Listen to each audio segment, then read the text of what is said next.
Shavua Tov Mevorach, buena semana.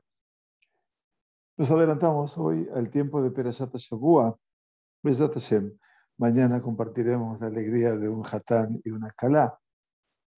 Y entonces, para poder estar en ambas alegrías, es que estamos hoy adelantándonos con el Shavua. Les damos la bienvenida. Vamos a estudiar hoy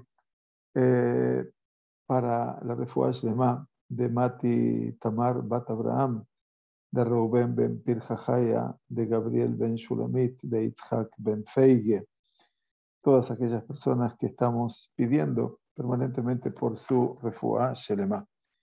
Y un sheur dedicado muy especialmente a una querida integrante de nuestra comunidad que se llama Idit Eden Uamani, que nos ha dado una gran alegría cuando ha cumplido su sueño de ingresar definitivamente en el seno del pueblo de Israel. A ella está dedicado también nuestro sheur en el día de hoy. Arribamos en esta semana a Perashat Vayhi. Vayhi Yaakov be'eretz Mitzrayim, Sheva Esrei Shana. Vayhi Yemei Yaakov Shenei Hayav, Sheva Shanim be'arbaim u'meat Shana. Y vivió Jacob en la tierra de Mitzrayim 17 años. Y fueron los días de Jacob, los años de su vida, así nos prologa la Sagrada Torá, 7 años y 40 años y 100 años. 140 años de una vida que, como dijo el Shabbat pasado Jacob al faraón, que los días de la vida de él no alcanzaron los días de la vida de sus padres. Pocos y malos habían sido esos años, de acuerdo a su evaluación. Una evaluación un tanto triste, pero de todas maneras también elocuente. Vayhi, dicen los Jajamim, es una perashá setumá. Perashá setumá quiere decir una perashá que nos debe costar mucho poder encontrar su comienzo en la Sagrada Torá. Generalmente, la Sagrada Torá nos ofrece la alternativa de terminar una perashá y comenzarla renglón abajo la siguiente. Aquí no va a haber distinción entre el final de Perashat Vayigash y el comienzo de Perashat Vayhi. Curioso. Perashat Setumá, dice Rashi citando el Midrash, Shenistemu Aenehem Belivotehem Shel Israel, Mikoshi Ashiabut, porque se ocluyeron los ojos y los corazones del pueblo de Israel a causa de la pesada, dura esclavitud en Egipto. Por cierto, Rashi nos viene a anticipar lo que aún no ha pasado en el escenario real de los hechos cotidianos de Israel y se llama Shi'abut Mitzrayim, la esclavitud en Egipto. Pero ¿qué significa entonces que se ocluyeron los ojos de Israel y sus corazones por la pesada y tormentosa esclavitud? El primer signo de la esclavitud no necesariamente es cuando uno es esclavo, sino cuando el mismísimo Yosef, con todo su poder, tiene que pedir permiso al faraón para cumplir con la promesa que lo juramentó su padre, Al tikvereni bemitzrayim. No me traigas a enterrar en Egipto, no me traigas a sus sepulturas. Y ahí Yosef tiene que pedir casi un favor al faraón y pedir autorización al faraón. Tal vez allí es donde definitivamente se marque y se delinee la esclavitud. Tremenda realidad de la esclavitud. Vamos a nuestro sabio Meshech Jochma. Hoy vamos a compartir uno de sus últimos perushim, ya que hemos decidido que los distintos Humashim de Zerat Hashem vamos a presentar un nuevo Parshan, un nuevo y elocuente comentarista, de manera tal que podamos transmitir a lo largo de este año de Torah, por lo menos perspectivas diferentes. Y en este caso seguiremos un comentarista en particular, y ya la semana que viene con el Humash Shemot comenzaremos con otro comentarista, si Dios quiere. Vayhi Yaakov be'eretz Mitzrayim es el comienzo del comentario del Meshech Jochma. Nos dice el Meshech Jochma, Ha'inyan, el tema es que el ser humano, hay una persona, hay seres humanos que viven para sí mismos. Otros, y dice él entre paréntesis, Gamzetov, dice, también esto es bueno, no está mal vivir para uno mismo. Pero hay también quien vive para Bnei Beto, para sus familias, para sus hijos, para su esposa, para toda su familia. Y hay otros, Shehaile Iro, que viven para su ciudad, quiere decir para su escenario vital. Veyesh Shehaile Jola Olam. Pero hay personas que viven en función de todo el mundo, quiere decir de poder pensar, abarcar a todo ese mundo. Be'alzene Emar, y sobre esto fue dicho, libro de Mishle, esto lo vamos a estudiar en el capítulo 10, estamos en el capítulo 3, ahora, los días viernes de noche, Tzadik Yesod Olam. El justo es el fundamento del mundo. Es interesante entonces que el Meshech Jochma habla de 4 escenarios, 4 prototipos de personas. Aquel que vive para sí mismo, aquel que vive para su familia, los propios, aquel que vive para su ciudad, sus congéneres, y aquel que vive para el mundo, para el concepto universal, la humanidad. Y sobre ese último se dice Betzadik Yesod Olam. El tzadik es el fundamento, el yesod, la base sólida de este mundo. Jacob vino. Y en cuanto a Jacob, nuestro patriarca, dice el Meshech Jochma, Lo be'airo levat ayachai, velo be'eretz Goshen levat. Jacob no vivió en su ciudad, en su radio urbano, y no solamente en la tierra de Goshen, o sea, un lugar físico que era Goshen, que era el distrito, la comarca, y tampoco en su ciudad. Rak Bechol Eretz Mitzrayim, quiere decir, él, si vivió ¿para quién? Para toda la tierra de Egipto. Es decir, no que vivió en toda la tierra de Egipto, dice, solo para Egipto. Behainu, ¿qué quiere decir? Dice el Meshech Jochma, Shepasaka Ra'av min Mitzrayim, que Jacob tuvo la fuerza de poder terminar, interrumpir con el hambre de Egipto. Ustedes saben que el Midrash dice que cuando Yosef advirtió a sus hermanos que vayan a buscar urgente a su padre, porque habían pasado ya 2 años de hambruna en el mundo y estaba arreciando cada vez más, Veot Hamesh Shanim, y le dijo, va a haber otros 5 años. ¿Y saben qué? El Midrash dice que cuando Jacob llegó a Egipto, en Egipto ya no hubo más hambruna. El hambre quedó en todos los marcos de alrededor, en todas las geografías de alrededor de Egipto, pero no en Egipto. Y eso es, dice el Meshech Jochma, supo interrumpir la hambruna en Egipto, porque Jacob, cosa que no leímos en el texto, pero sí imaginamos, que Jacob termina cuando le preguntan por su edad, y ahí le dice cuánta edad y todo lo de sus años, termina diciendo, y se fue Jacob, y lo bendijo a Paró. ¿Qué es lo que bendijo? Jacob bendijo que el Nilo pueda crecer hasta el desborde para él. Y esto es lo que dijeron al final de nuestro Jumash de Bereshit, ya en el capítulo 50, en nuestra Perashá. Evel Kaved Ze le Mitzrayim, Velo Leretz Goshen Bilbao. Cuando vieron los habitantes del sur de la tierra de Canaán y los del norte de la tierra de Egipto, el proceso, fúnebre que acompañó a Jacob desde Egipto, la gente que vio toda esa movilización, los carruajes, los soldados, todos los emisarios del faraón, todos los que acompañaron a Jacob en ese camino hasta que los hijos siguieron su ruta solos después hasta la Merata Maspelá,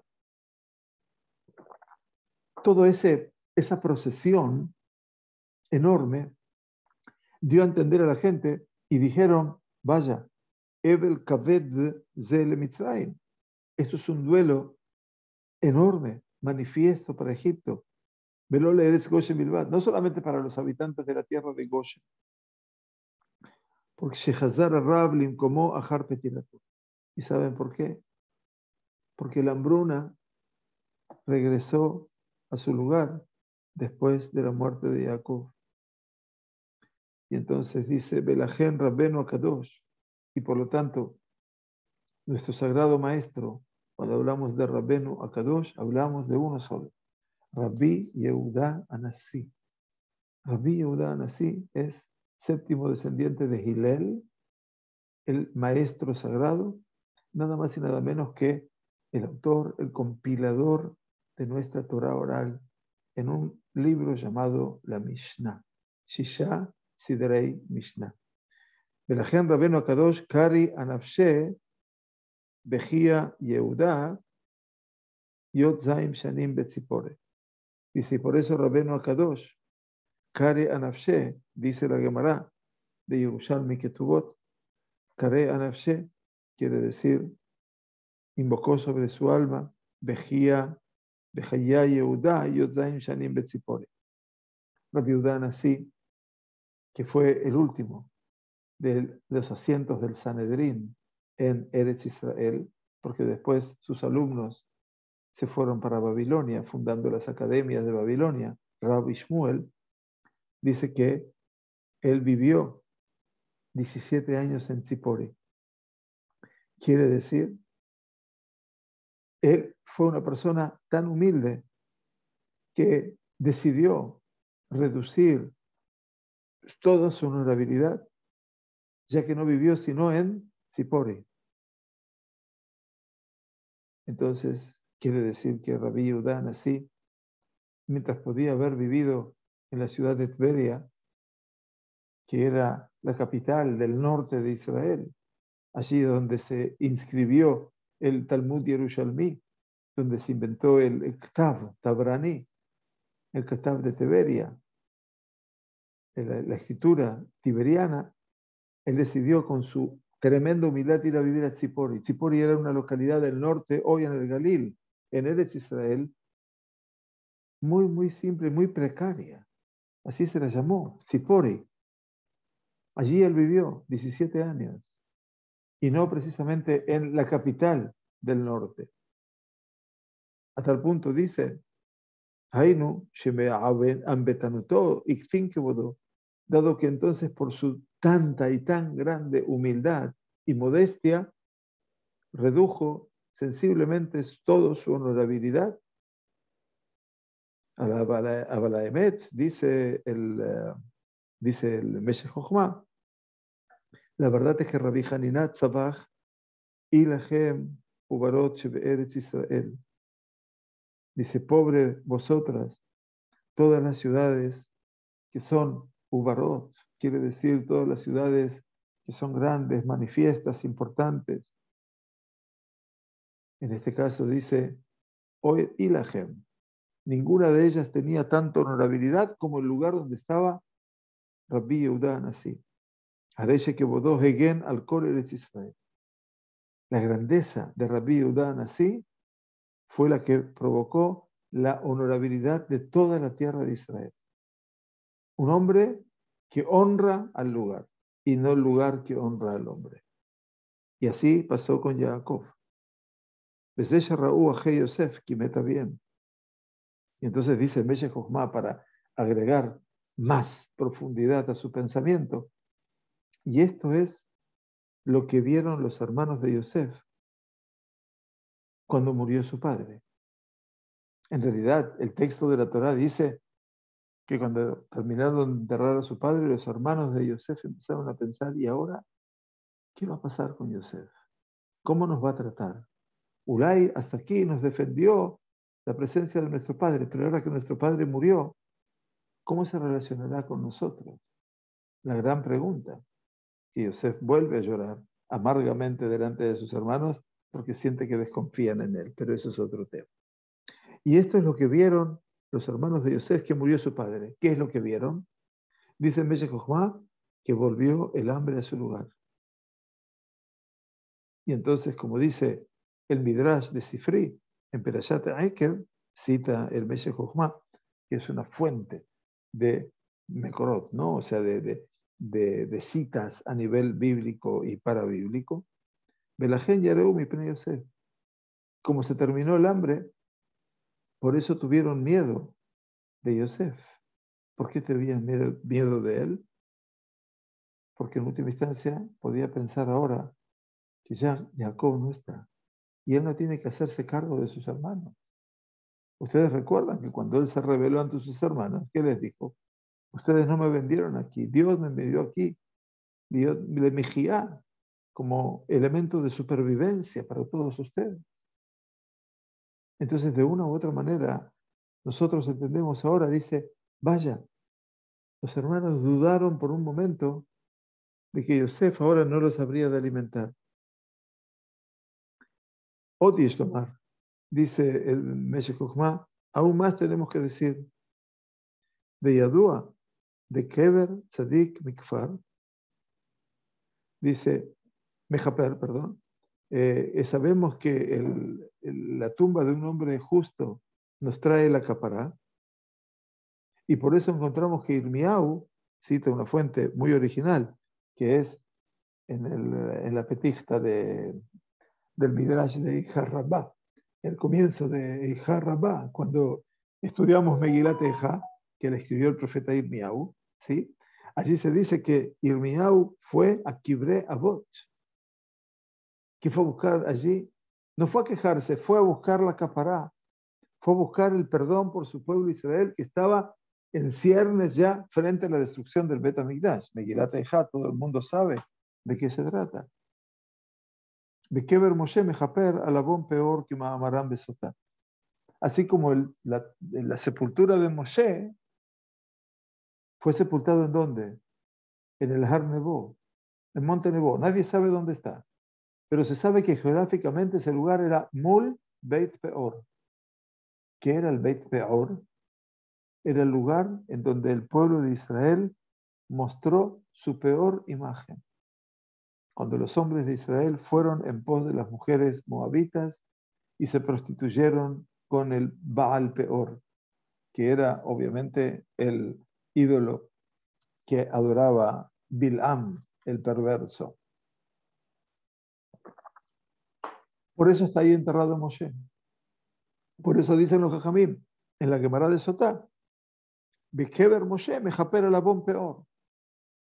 Por eso está en ese lugar, para poder sacar, borrar definitivamente esa transgresión tan terrible que el pueblo de Israel cometió cuando no pudo lograr su objetivo Bil'am en maldecir al pueblo de Israel, pero logró lo que le dijo a Balak, que saque a las mujeres moabitas y también las midianitas. Y ustedes recuerdan allí como el príncipe de la tribu de Shimón se acostó públicamente, tuvo relaciones sexuales públicamente delante de la tienda de Moshe con Cosbi Batzur, Nesi Midian, con Cosbi, la hija de Tzur, que era el príncipe de Midian.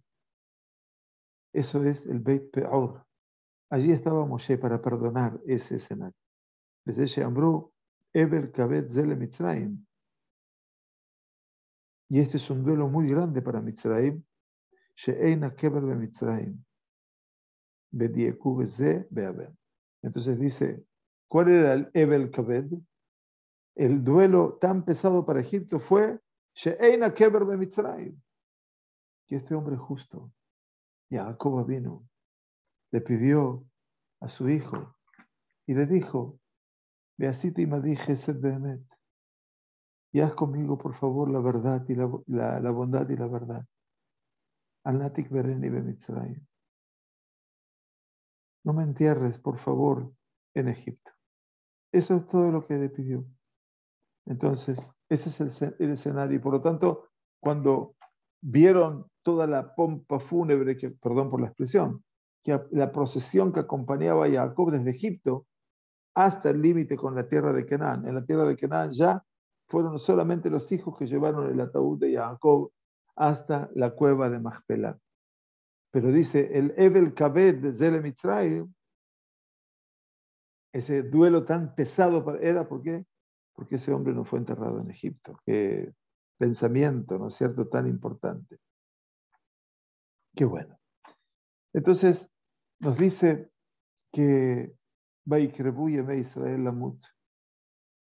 Y entonces se acercaron los días de Yosef, de Jacob, perdón, para morir.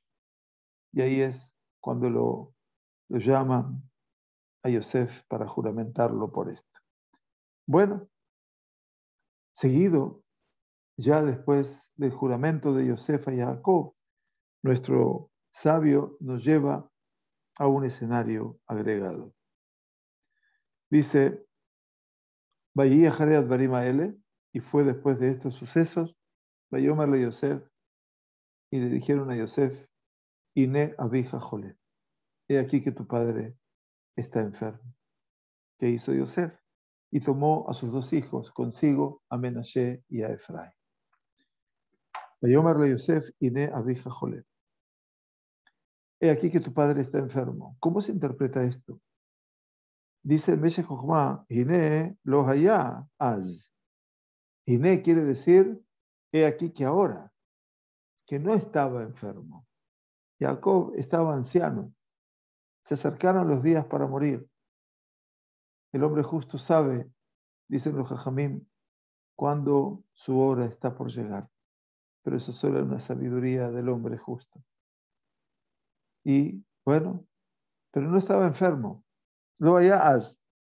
Azara shelo yuchal levaker. Quiere decir todavía, en ese momento, dice, tampoco estaba la posibilidad de que podría el padre, la Torah dice, lo yevaker et ben asenua al ben ahuba. Cuando una persona tiene dos mujeres, dice la Torah en el Humash de Devarim, aclaramos lo que dice el Meshech Chochmah. Y están el hijo de la mujer no querida, odiada, y de la mujer querida.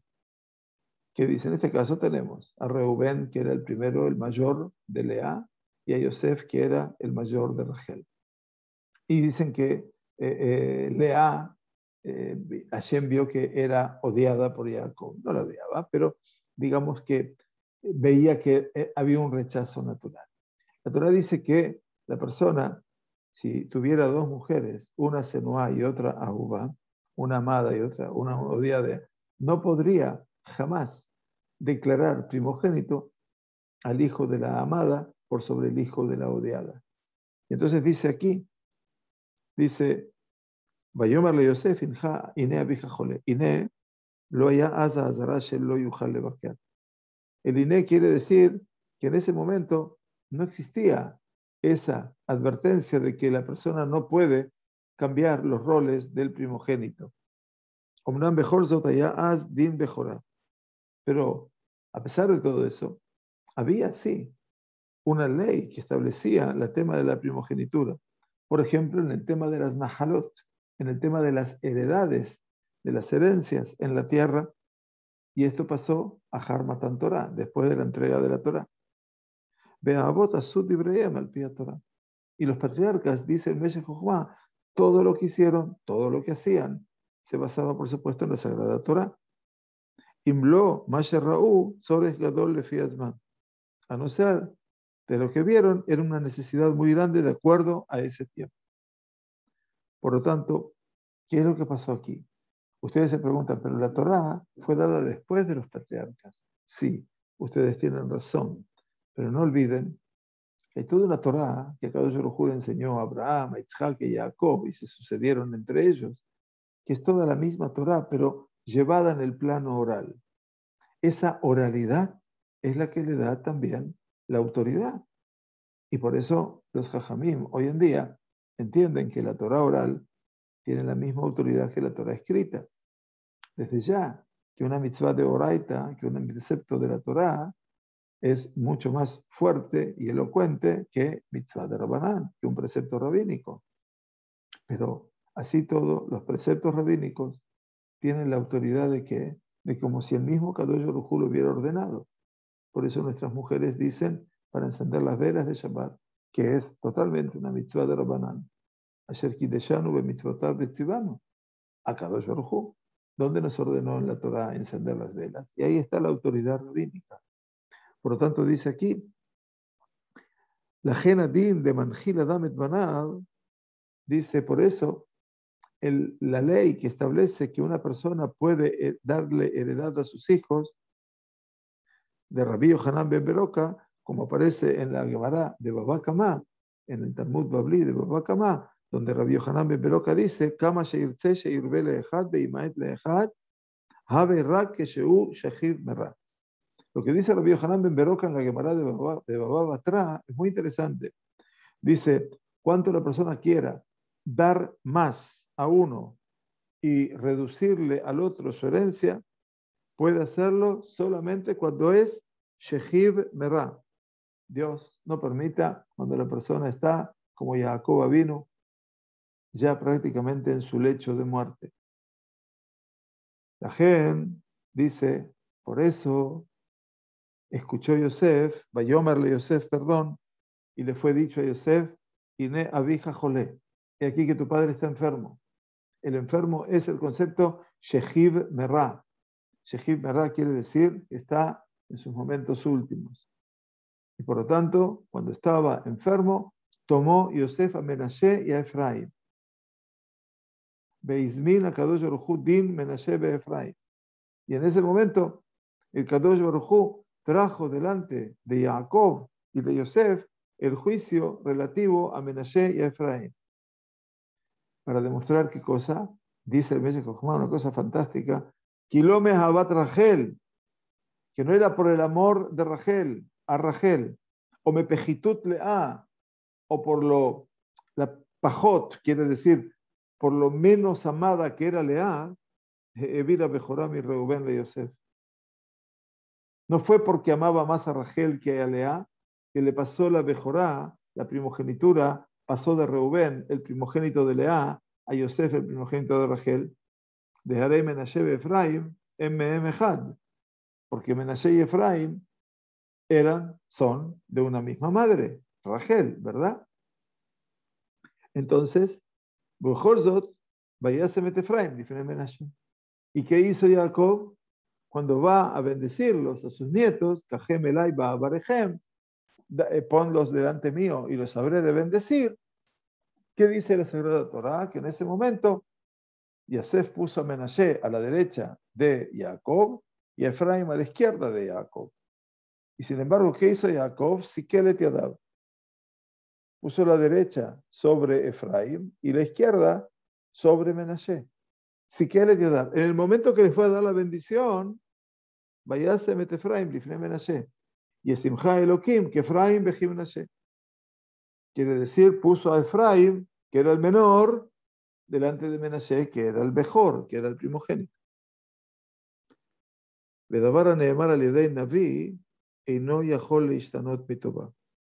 Y todo aquello que fue expresado y articulado por un profeta no puede modificarse en el bien. La gente, los Zahar Jacob Mashe Neemar leja etenena. Y por eso no mencionó Jacob aquello que fue dicho leja etenena. ¿Qué quiere decir leja etenena? ¿A dónde me quiere llevar el Meshech Chochmah? Miren ustedes, qué pensamiento tan impactante.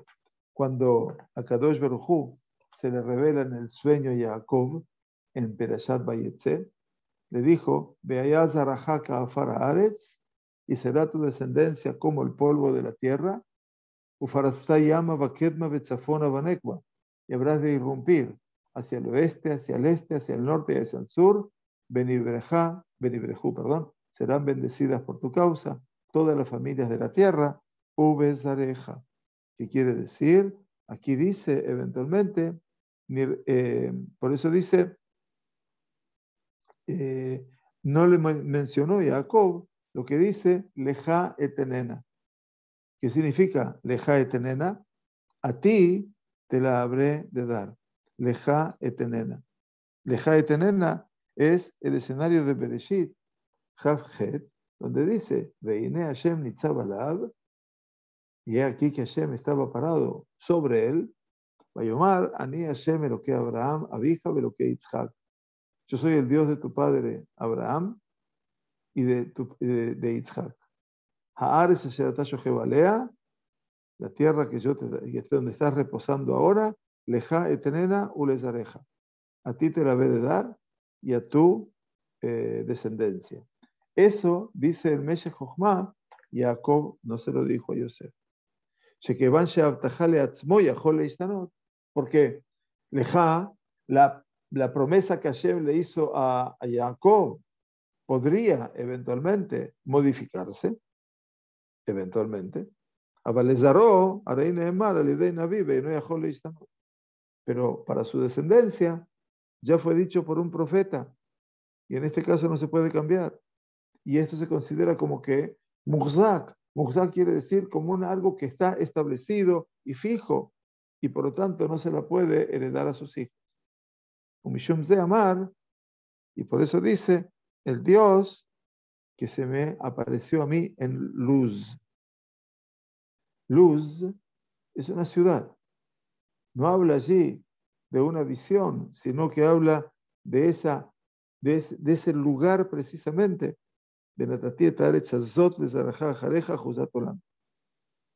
entonces dice, habré de dar esta tierra. Por eso le dijo, el Dios que se me presentó a mí en Luz, un lugar determinado.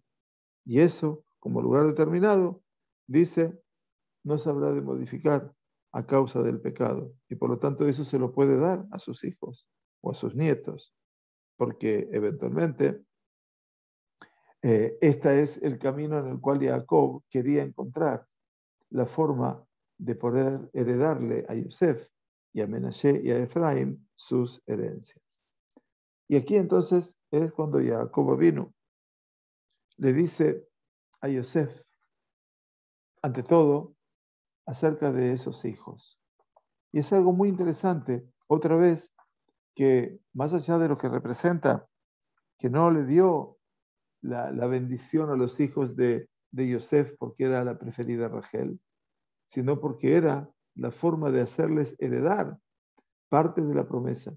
Y lo que el Naví ha anunciado, que se refiere a Moshe Rabbeinu, por supuesto, en lo que representa todo lo que es la heredad de la tierra y quienes habrían de heredar, es lo que corrobora aquí, eventualmente, lo que le dice Jacob a Yosef.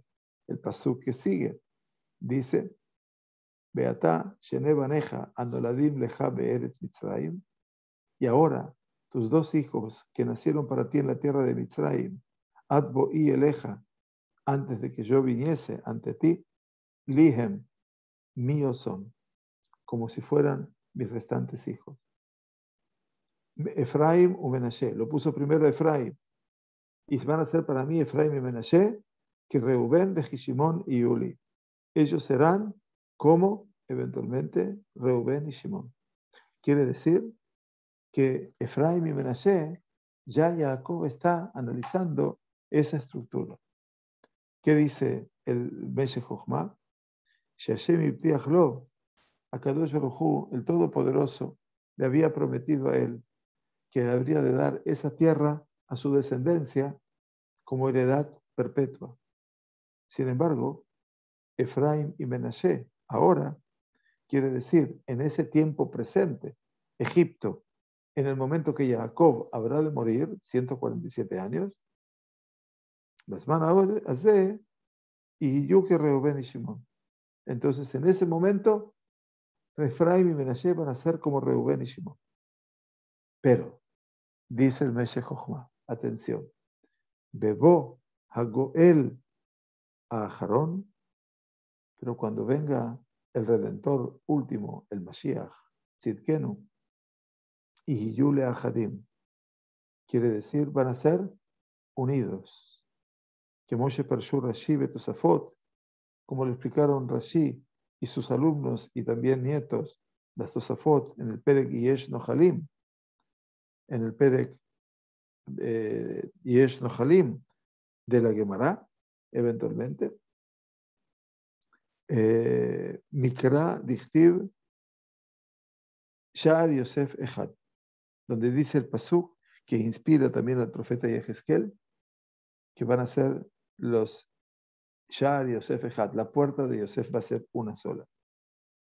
Y por lo tanto, le dijo, ahora tus hijos van a tomar dos partes, pero en el futuro por venir, tus hijos van a tomar una parte. Y por eso le dice, Efraim y Menashe, que Reuben be Shimon y Uli. Efraim y Menashe van a ser a mí el mismo estatus que Reuben y Shimon. Perush dice, explica el Meshech Chochmah, de Eretz Israel, Have Muchzeket Morashá Me'avotehem. La tierra de Israel está establecida ya en forma definitiva como una heredad, morashá, de sus ancestros, de sus patriarcas. Imken, Imayá Osele Yosef Bejor, por lo tanto sigue con la misma tesitura, el Meshech Chochmah. Si Jacob Avinu hubiera hecho Yosef el primogénito, Hareyaya Menashe Bejor etzel Yosef. Entonces, ¿quién sería el primogénito de Yosef? Menashe. Veaya Lefize Notel Menashe Shnei Harakim. Entonces Menashe debería haber tomado dos porciones, eso es lo que le corresponde a todo Bejor, Mishneh Helkel Yosef be Efraim, y de las dos partes de Yosef que le correspondía a Yosef como primogénito, be Efraim solamente el Shlish, un tercio, quiere decir 2 tercios y 1 tercio, van a ser los 3 tercios, el total. La Genamar, y por eso dice que no le dio a Yosef sino a sus hijos, que sean como sus hijos. Entonces, en realidad, dice el Meshech Chochmah, que lo Natan le Yosef, Rak le Banav Shiu que Banav. No le dio la herencia a Yosef, sino le dio a sus hijos de Yosef, Efraim y Menashe, para que sean como los hijos de Jacob y cada uno reciba su parte. Y así está dicho, nos dice el Meshech Chochmah en el libro de Crónicas, Divrei Ayamim, el primer libro de Crónicas. ¿Qué dice allí? Nitená Bejorató y Bnei Yosef. Le fue dada su primogenitura a los hijos de Yosef. Por lo tanto, si así dice el libro de Crónicas, podemos entender que Efraim Shabé le Menashe. Que Efraim entonces está equiparado con Menashe. Ahora son iguales. No es que Menashe es el mayor, es el mejor, y Efraim el segundo. Están equiparados los dos. La gen lo ikpit Yosef Rak a la Shev Yashit Yad Yeminó, y por lo tanto no fue tan meticuloso Yosef con respecto a que ponga su mano derecha, Beroma Sheikdim Efraim li Menashe be'amirató, y no que antecedió a Efraim a Menashe con su palabra. Y por eso que le dijo Jacob. Yosef entonces dice, lo ikpit Yosef Rak a la Shev Yashit Yad Yeminó. No fue solamente cuidadoso o meticuloso o riguroso que no ponga su mano derecha sino sobre Menashe. Y también dijo, no papi, no es así, no papá, perdón. Lo genavi. ¿Y qué le dijo Jacob cuando él puso su mano derecha sobre Efraim y su mano izquierda sobre Menashe? Yadati, vení, Yadati. Le dijo, yo sé cuando dije Efraim y Menashe, y también lo sé ahora, Ubemejuban amarti beasitikaj. Y lo dije verdaderamente con intención, y por eso lo dije ahora. Los últimos días de Jacob transcurren en plena lucidez. Es cierto, dice que Jacob, en el último instante de su vida, cuando quiso anunciar a sus hijos lo que habría de ocurrir en los días postreros, su vista se obnubiló. Lo mismo que pasó con Yitzhak. Pero la lucidez de Jacob está presente. El hombre sabio no necesita ver con sus ojos, necesita ver con su mente. Ese sería Jacob Avinu, Un hombre que eventualmente, como él dice, no alcanzó los años de sus padres, pero tantas vicisitudes, tantos escenarios, tantas presencias, tantas preguntas, se llevó con él que eventualmente estos 17 años de Jacob, si me permiten solamente compararlos, se relacionan íntimamente con esos 17 años primeros que Yosef estuvo con él ante su presencia. Recuerden que cuando Jacob le pidió a Yosef que fuese a ver la paz de sus hermanos y la paz del ganado, Yosef dice, Ben Shva Esre Shana Haya. Quiere decir, tenía 17 años. Y ahora, después de esos 17 años que vivió, nunca más hubo otros 17 años que le pudieran traer de vuelta esa presencia totalizadora de Yosef. Y ahora habrá de vivir, como dice la Perashá en el principio, Shva Esre Shana, otros 17 años.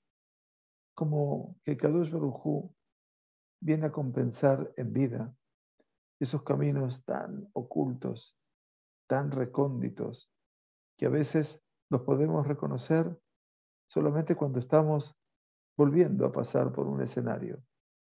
Imagino que a todos les habrá pasado en algún momento. Siempre, a veces, uno siente de que el pasaje de esos años no hace sino sepultar todo el recuerdo.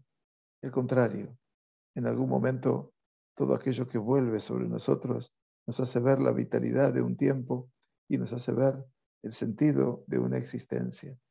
Vayhi Yaakov. Yaakov vive, como empieza la perashá, Be'eres Mitzrayim. Vive en la tierra de Egipto solo como una realidad temporal, pero el concepto de la eternidad de Jacob se traduce y se reproduce en este tiempo en donde la enfermedad, Inea Vija Jolé, la debilidad, el pasaje de esos años hace que su lucidez sea mayor. Meor Enav, esa luz que tiene en sus ojos y que creo que es una luz que nunca se apagó. Le dijo a su hijo, para finalizar, Reofaneja lo filalti. Yo no imaginé jamás, no tuve en mi sano juicio volver a ver tu rostro, le dijo a Yosef. Y ahora me hizo ver a Shem, a tus descendientes. Le dijo, Beiné er'aoti Elohim gam et zareja. Entonces, Jacob sí puede ver, a pesar de que el pasuk anterior dice, Be'ane Israel kabdu mizokan, y los ojos de Israel se habían hecho pesados por la ancianidad. Lo yuhal lirot. ¿Qué quiere decir que no podía ver? De Abjinetev, dice el Rav Regio. No podía distinguir. Y por eso Yosef le acerca a sus hijos, a Menashe y a Efraim. ¿Qué dice la Torá? Baishak laem, baihabek laem. Este hombre los besa, este hombre los abraza. Y esto es maravilloso. Aparentemente la debilidad de sus ojos, dice, no le permitió sino mostrar verdaderamente lo que era todo este fenómeno de que volver a verte a ti, Yosef, lo filalti. La palabra filalti, dice Rab Regio para terminar, es lashon mishpat bedin. Es un lenguaje de rigor, de justicia. Y viene aquí al mishpat anefesh ben davar beafajó. Y acá viene para hablar de ese juicio espiritual entre una realidad y su opuesto. Akabaná, dice la intención, ¿qué dijo Jacob? Lo shafateti beatzmi sheuchal otro paneja. No tuve nunca el juicio, sano juicio en mi vida de que yo volvería a ver tu rostro.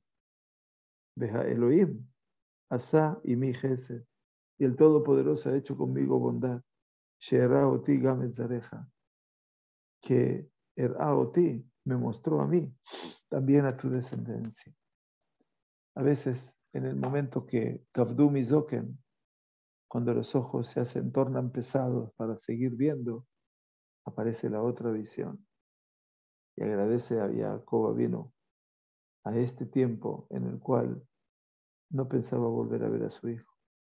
No lo juzgó, no lo tuvo en su sano juicio. Y ahora el Kadosh Baruj Hu le hace ver su descendencia. Y Simcha Elohim, que Efraín Behim Nashe.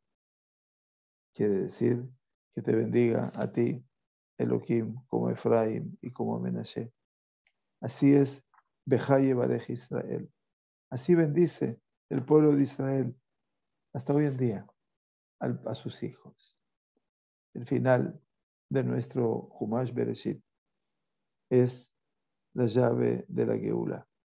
Pakot ifkot etchem ve'ela etchem mize. Yosef habla con sus hermanos y le dice que Hashem los habrá de recordar activamente, Pakot ifkot, y los hará subir de esta tierra. Lamdam kilo ya'alu kechomá adbon avi me Hashem itbaraj. Dice Meshech Jochma, les enseñó a sus hermanos, Yosef, que no iban a poder subir, a irse por la fuerza de Egipto, hasta que venga el profeta delegado por Hashem itbaraj, hasta que no llegue Moshe Rabén. Y dijo Pakot ifkot, ¿qué quiere decir? Que Dios activará su recuerdo y los visitará, vendrá entre vosotros. Esta es una enseñanza que nadie podrá irse de Egipto por propia voluntad. Veró que Moshe sube en Efraín. Y justamente para dar por tierra con lo que hicieron los hijos de Efraín, justamente los descendientes de Yosef, que quisieron hacer que Igdimu Taketz. Y por eso los egipcios, los Plishtim, perdón, los Pelishtim, fueron al encuentro de estos Bene Efraín, pocos, pero los mataron en el camino, porque se adelantaron a los tiempos. Y entonces eso es, si no lo conocían, un escenario muy dramático previo a la salida de Mitzrayim. Y dice Meshech Jochma, y si el profeta que habría de venir les diría, ok, vamos a ir a hacer aliyá a otra tierra, también es un naví mentiroso, falso. Solamente aquel que les diga, Sheyalula Aretz, sino aquellos que Ve'ela Etchem Mizeh, los llevará de aquí, ¿a dónde? No a cualquier lugar, sino a la tierra que ha juramentado nuestros patriarcas. Y así como pasó con Moshe Rabbeinu. Y para finalizar, Yosef et Bnei Israel velo et banav.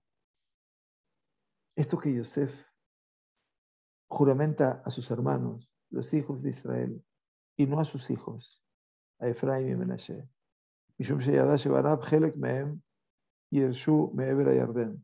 Porque sabía que parte de sus hijos habrían de heredar la margen oriental del Jordán, Menashe, media tribu de Menashe. Beirzu le cobró Etzlam y pensaría que les habría de enterrar.